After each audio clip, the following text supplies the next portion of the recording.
Magandang hapon bigo. Tayo pauwi na bigo.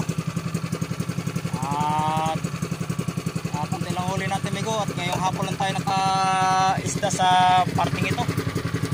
Yan. Yun. Yung buyo na yun. Bukas bigo. Balikan natin itong area na ito bukas. At may isda pala dito sa parting Leyte. Yan, San Miguel, Vergara. Bukas bigo. Dito tayo bukas mangisda. Testingan natin bukas. At may isda, nakaisda tayo dito ay ngayong hapon. Hindi muna tayo pupunta doon bigo sa parting Samar. Dito lang muna tayo. Sana bukas sumipad ulit para sulit yung pangisda natin bukas. So ito lang pala bigo yung huli natin bigo. Ayan bigo, bigay natin yan mamaya sa mga para sa lubong. Konti lang bigo. At ngayong hapon na tayo bigo isda yan. Magandang klase pa naman yung isda dito bigo.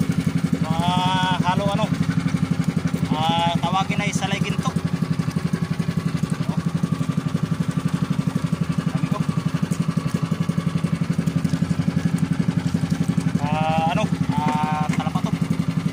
Halo talongkong bigo.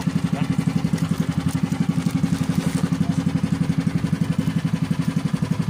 So konti lang bigo, mga 8 kilo na yata ito. At hapon lang kasi tayo nakaisda sa area ito. Sana bukas sumibad ulit. Balikan natin ito bukas.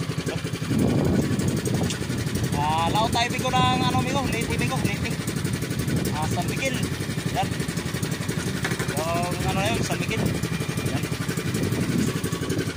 Kaya lugar natin bigo, yun lang. Malapit na bigo yung lugar natin. Mga 30 minutes lang bigo. Ano na tayo. Dahil huli natin bigo. Kala ko kanina hindi tayo makaisda. Buti na lang ngayong hapon makaisda tayo sa lugar nito. So yun, may pangbinta na naman tayo mamaya pagdating. Ayos na rin yan kaya sa wala. Sana bukas, balikan natin ito bukas yung area nito. Baka sumibad pa. Palarin tayo bukas.